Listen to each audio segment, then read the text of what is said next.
Agora no Bandcast, Marca a Página. Você pode viajar e conhecer países sem gastar nada.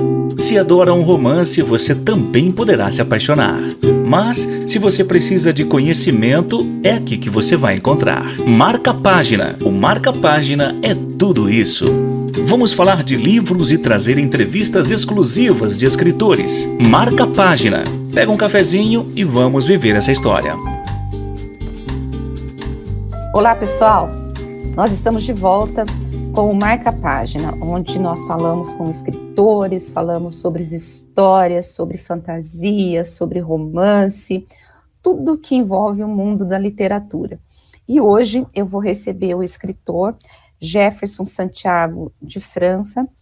Ele é escritor de livros infanto-juvenis sobre folclore brasileiro. E o que me chamou a atenção quando eu fiquei sabendo dele, né, foi justamente o fato dele ter se interessado por escrever histórias para crianças, para jovens e adolescentes, enfocando o folclore brasileiro. Jefferson, bem-vindo ao Marca a Página. Obrigado, Rose. Tudo bem com você? Tudo bem. Estou feliz com essa oportunidade. Ah, legal. Eu fiquei curiosa, porque o que te fez querer escrever livros para crianças e jovens e focando o tema do folclore? Como que é essa história? Bom, essa paixão sobre folclore brasileiro começou na infância. Ah, é? Desde muito moleque, eu sou apaixonado pelas lendas, pelas histórias do nosso país. Uhum. E meu pai me contava muitas histórias, meus avós, minhas avós. Uhum. Então eu cresci num ambiente de cultura brasileira, embora assim, minha família são de pessoas muito humildes, de pouco estudo, mas eu cresci num ambiente de cultura brasileira muito rico, né? E aí quando eu cresci, entrei na escola, depois mais tarde na universidade, eu descobri que é um campo de estudo que eu poderia seguir. E também descobri que existem muitas lendas, muitas histórias do folclore brasileiro que ainda não foram registradas.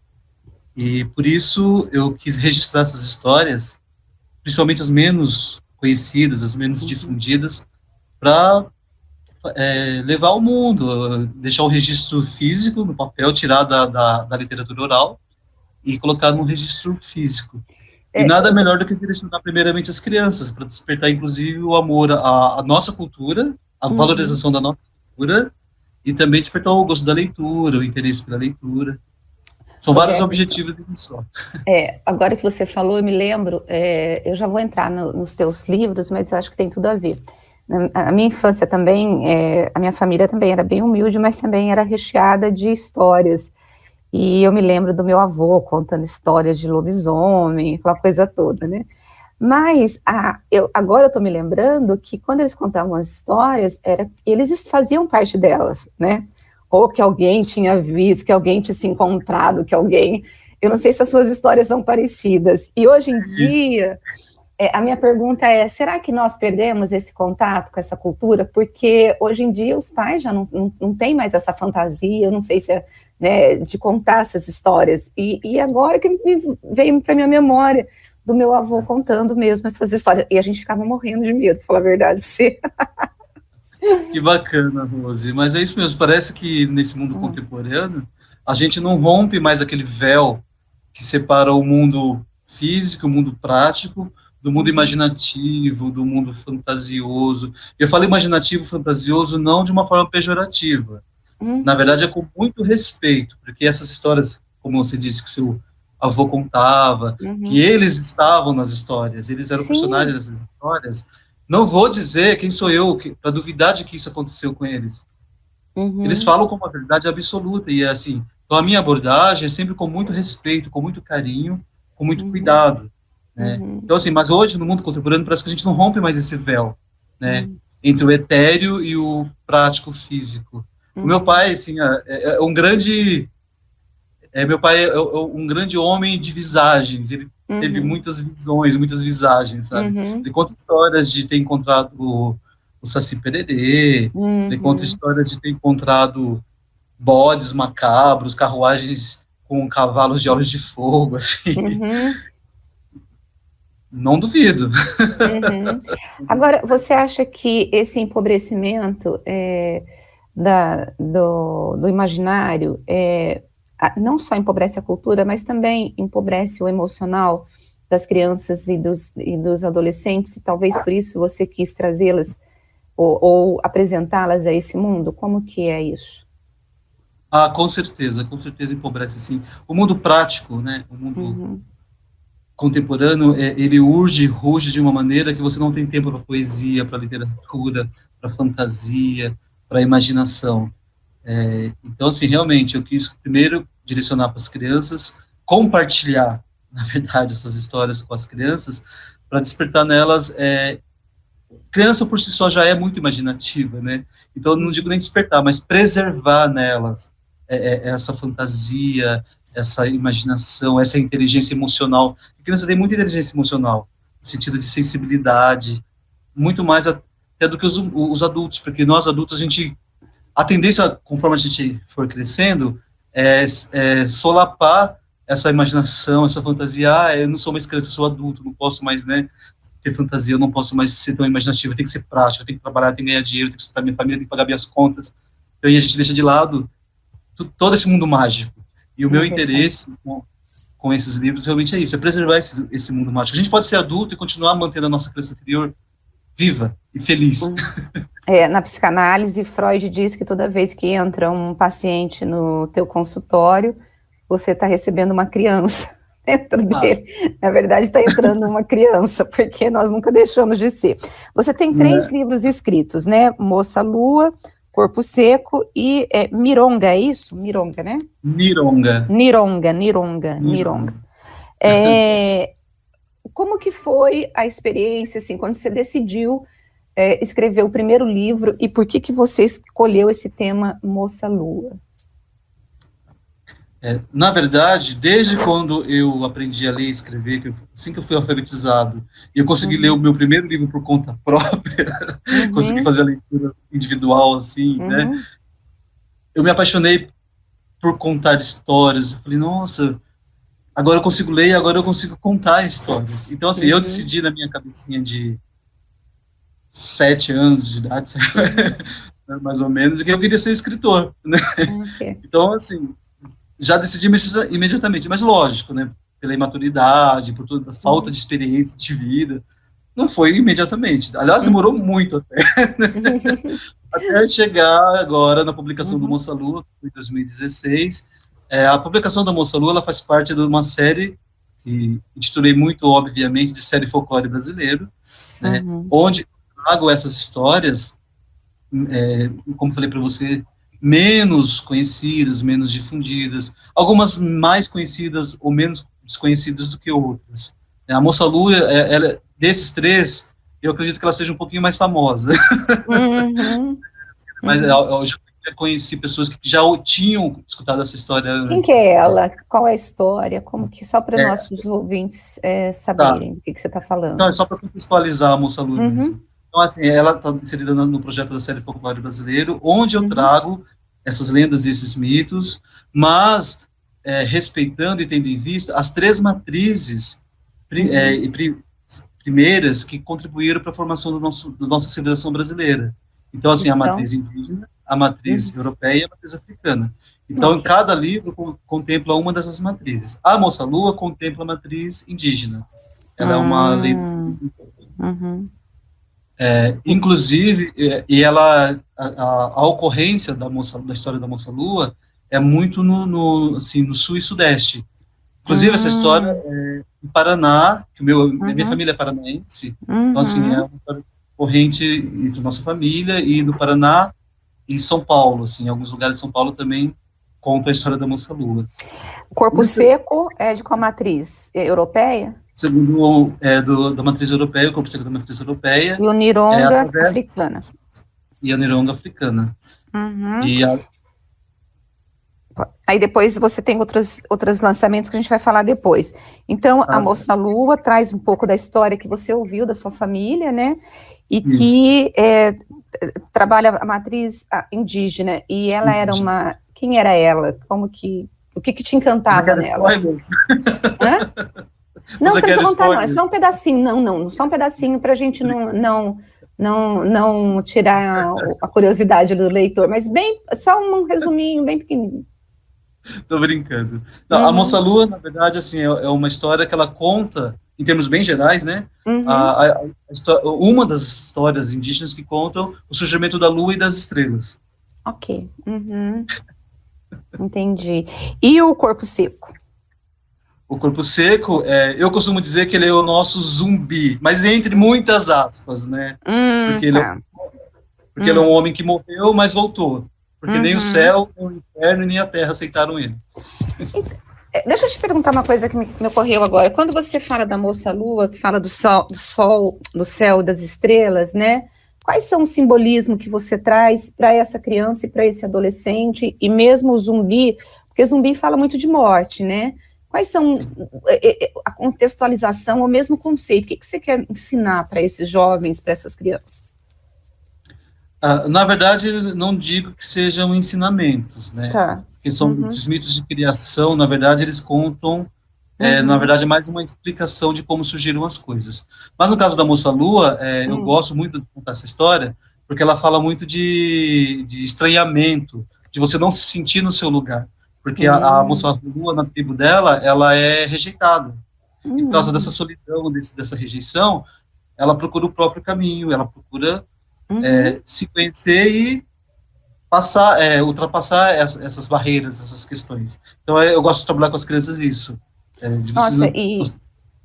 Isso é super importante, porque muitas vezes as crianças, e principalmente os adolescentes, estão se sentindo super estranhos, não pertencentes a esse mundo, e você trabalha muito, então, essa questão do pertencimento, né? Ou de se achar, né? Sim, como encontrar seu próprio caminho. Como ser você.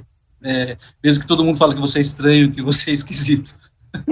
E você recebeu o retorno dos leitores? Como que foi esse retorno? Sim, recebo, assim, é muito gostoso, porque esses livros, eles são projetados para que as ilustrações sejam pintadas. Então, você lê a história e você colore os desenhos. E às vezes eu recebo, sempre estou recebendo desenhos que as crianças pintaram, e até crianças de 20, 30, 40 anos que pintaram os desenhos.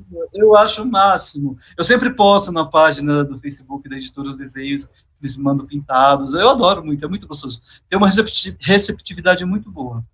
Eu vi lá que vocês têm camisetas, tem uma interação muito grande com esse leitor, né? Com a família, na verdade. Você tem a família que acaba... Então, na verdade, o livro ele não fica só com essa criança. Muitas vezes são os pais que leem para as crianças também, né? Eu tenho muitos pais assim que me procuram os meus livros para eles fazer uma leitura em família. E é gostoso porque eu vejo que claro, um movimento muito devagar, muito lento, mas eu vejo que tem um movimento que está recuperando essa história do contar histórias em família, de contar histórias para as crianças dormirem. É muito gostoso isso. Tá. Essa história do Corpo Seco, você falou que fala de um zumbi com muitas aspas, né? Você aborda a morte nele ou não? Sim, ou não tem? E você acha que dá para a gente fazer uma contextualização desse momento que nós estamos passando no Brasil de mortes e das pessoas estarem sendo colocadas assim de uma forma muito real, né? A morte por conta da Covid, e trabalhar essa questão nesse livro, ou não, eu estou viajando muito?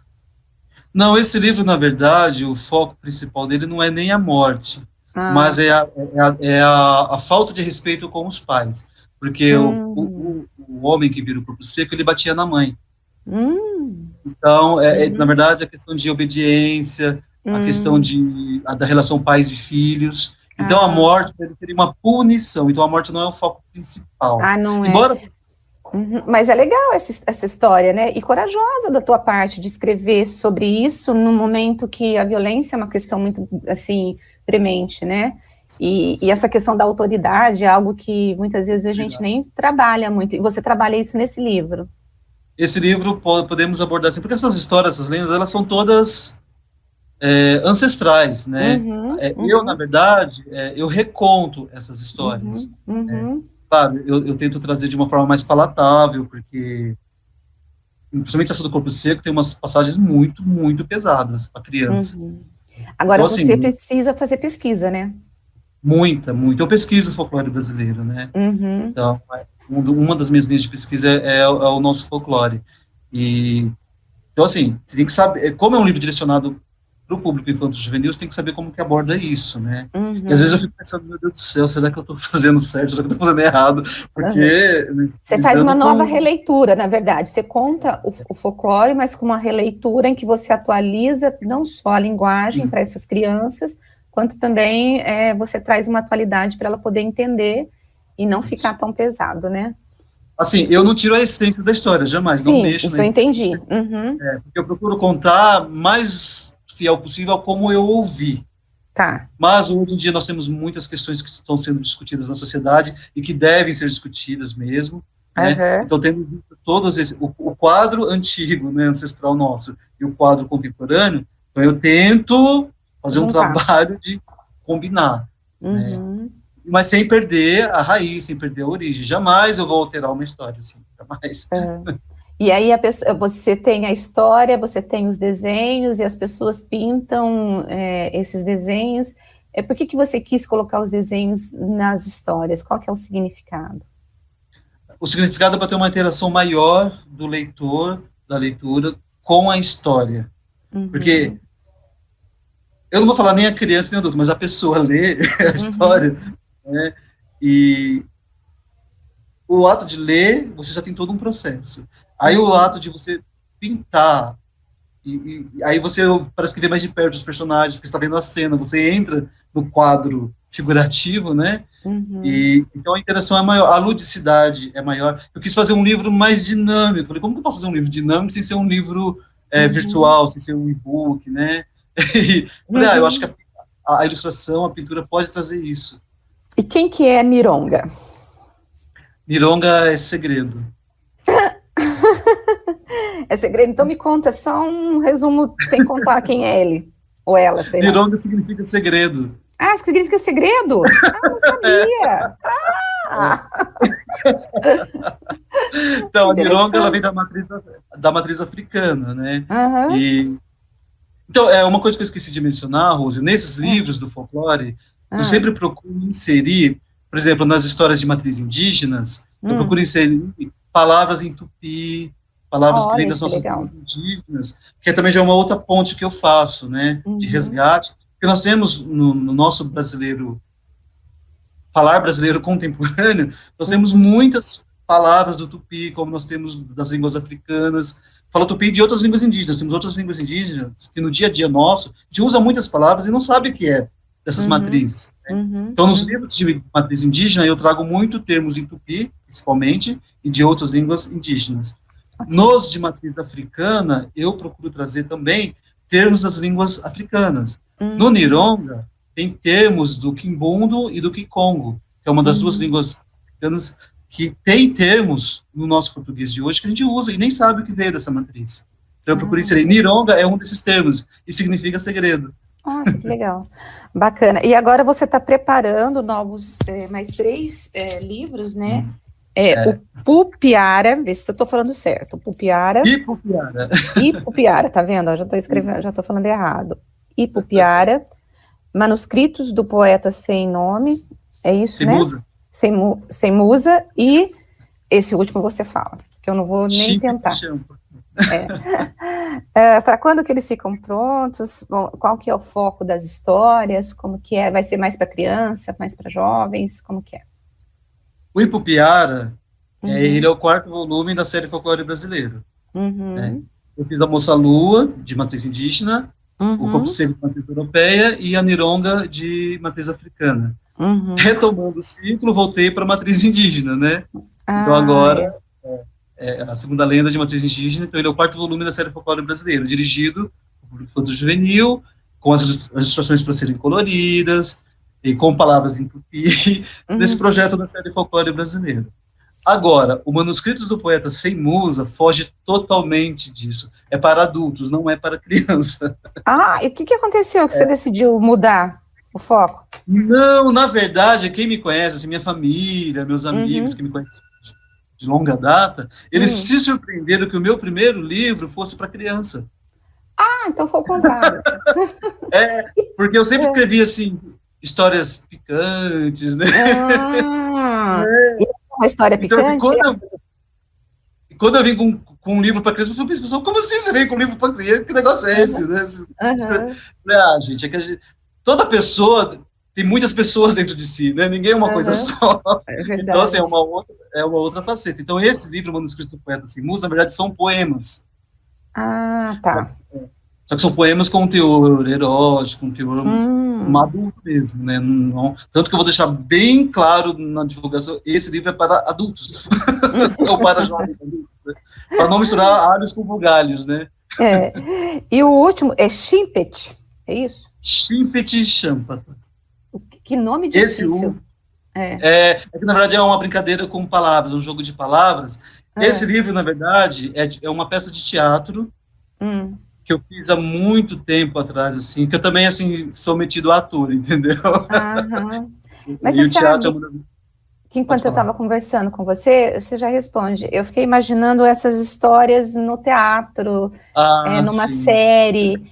Eu falei, gente, seria muito interessante, né? Muito bacana, né? Muito legal. Recentemente eu assisti uma série brasileira, que eu não me lembro o nome agora. Cidade Invisível. Que traz muito do folclore, e até meio louca a série, né? Mas que resgata esse folclore brasileiro, e eu amei. Não sei se você assistiu. Você assistiu? Eu fiquei muito feliz quando eu vi esse projeto. Falei, nossa, finalmente estão olhando para o Brasil, para a nossa magia, para o nosso mundo fantástico, porque as nossas criaturas mitológicas não ficam nada a dever a criaturas mitológicas exportadas, sabe? Importadas, trazidas de fora para cá. A minha questão, na verdade, não é que você não tem que consumir nada que vem de fora. Não, você não é xenófobo, não é isso. Você pode até... Nós estamos num mundo globalizado, não tem, é impossível uma cultura se isolar, né, de uma maneira assim, absoluta. Mas o problema não é esse, você gostar das outras culturas, você trazer de fora para cá. O problema é você preterir a nossa cultura em favor dessas outras, entendeu? Outra vertente que eu trabalho com essa série folclore brasileira é isso, é valorizar a nossa cultura, é valorizar os nossos mitos, as nossas lendas. Tem muita coisa bonita, muita coisa rica, mas, assim, principalmente os jovens, eles só querem coisas que vêm de fora. Não, gente, tudo bem, pode querer o que vem de fora, mas olha como nossa cultura é bonita, como nossa cultura é rica, como o Brasil é um país, apesar de tudo, um país fabuloso, um país fantástico. Eu sou apaixonado pelo Brasil. E eu fico revoltado porque as pessoas não conseguem enxergar essas belezas.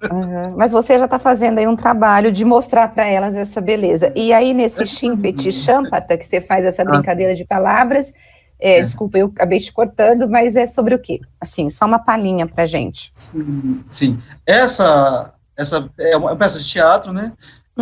Ela foi adaptada de um autor argentino, Javier Villafañe, que ele fazia peças para teatro de bonecos.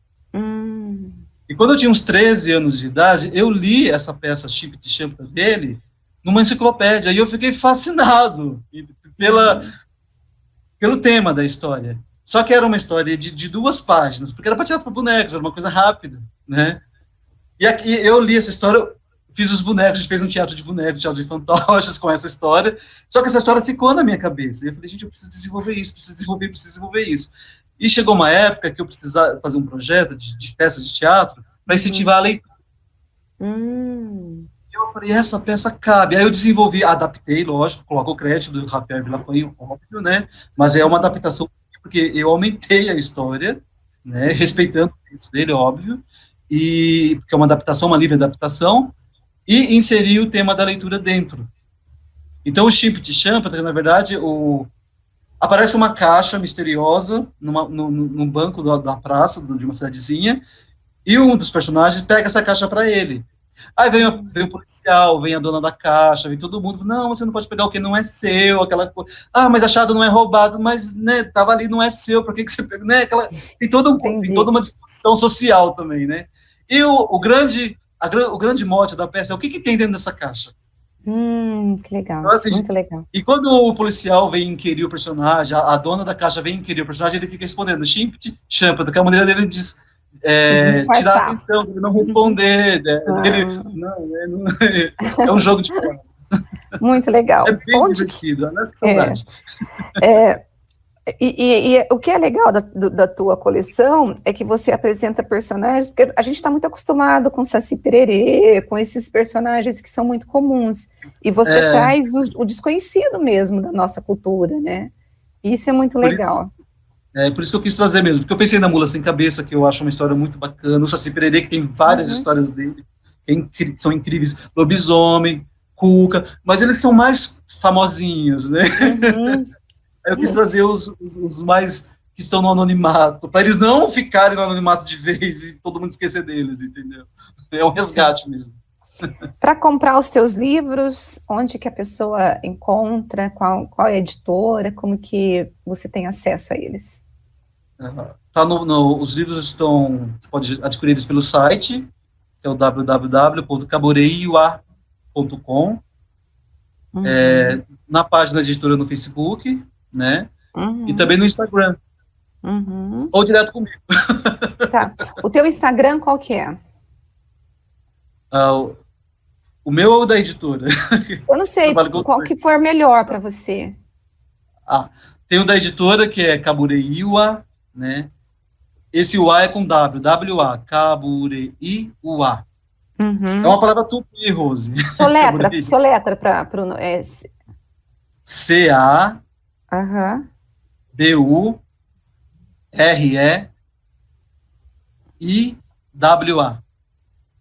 Cabureiua. Tá. E é tupi? É tupi, significa árvore da coruja. Olha que legal. Árvore da coruja. E aí, então, é @Cabureiua. Isso, é isso. @Cabureiua, o Instagram. Aí o site é www.cabureiua.com. E a página que é também pelo Cabureiua, né?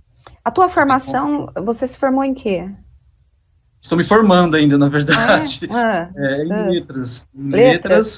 Letras com habilitação em grego e letras com habilitação em grego e foco nas línguas indígenas. Ok. Então tá bem ligada mesmo. Realmente você é apaixonado por aquilo que você escreve nesse universo, né? Bom, é isso, gente. Então, quem quiser adquirir esses livros, os novos livros chegam quando? Quem quiser adquirir vai procurar na editora Cabureiua. Difícil falar, hein? Cabureiua. Pode chamar de Cabu. Procura na Cabu. Cabu, né? E os novos livros, você começa a chegar quando no mercado? Ipupiara em junho. Já tá aí. Manuscritos do Poeta Sem Musa em julho. E Shimpty Champa tá em setembro. Olha, nossa, como que você consegue produzir esse tanto de coisa, tudo junto assim? É porque já tá maturando há anos. Tá. Aí uma hora que você precisa... Esse processo seu de escrita, você se isola? Como que é esse processo de escrita, ou não? Eu sou isolado, assim, minha vida social praticamente já não existia antes da pandemia. Até as minhas amigas, meus amigos falam, nossa, você tem que sair mais de casa, você tem que... Gente, mas eu gosto de ficar em casa. E então, o meu processo é isso, eu moro sozinho, então é isolado mesmo. E aí você escreve e pesquisa, né?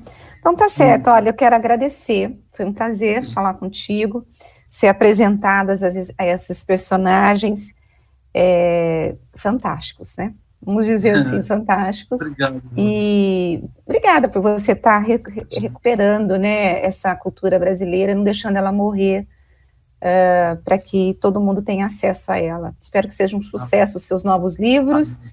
E a gente vai se falando. Quando você tiver os novos livros, você me dá um toque para a gente voltar a bater um papo aqui no Marca Página. Muito obrigada, viu? Rose, eu que agradeço a oportunidade, a vitrine. Agradeço demais o papo, que foi muito gostoso. Obrigado mesmo. Tá certo. Bom, pessoal, e eu que quero agradecer você que esteve conosco até agora. E, além de agradecer, eu quero te desafiar a falar sobre o Marca Página, porque eu acredito que Esse podcast, ele nasceu também com o desejo de incentivar a leitura, de falar com autores, de entender esse mundo fantástico das palavras, das letras, e hoje nós falamos, né, como você viu, sobre esse mundo fantástico das figuras simbólicas, da cultura brasileira, do folclore. E na semana que vem, nós estaremos de volta com mais alguma coisa muito, muito legal que eu vou preparar para você. E, por favor, se você puder, dá um retorno, né? Eu sou aqui da Bandeirantes de Campinas, se você quiser falar comigo, é @RoseGugliel, lá no Instagram, ou no Facebook, é só você procurar lá, Rose Gugliel Minetti, e você tem a minha página. E você pode, inclusive, sugerir livros, autores e assuntos que você gostaria que nós abordássemos aqui no Marca Página. Eu vou esperar o teu contato, viu? Um abraço para você e até a semana que vem. Beijo, beijo, beijo. Beijo para você. Tchau, tchau.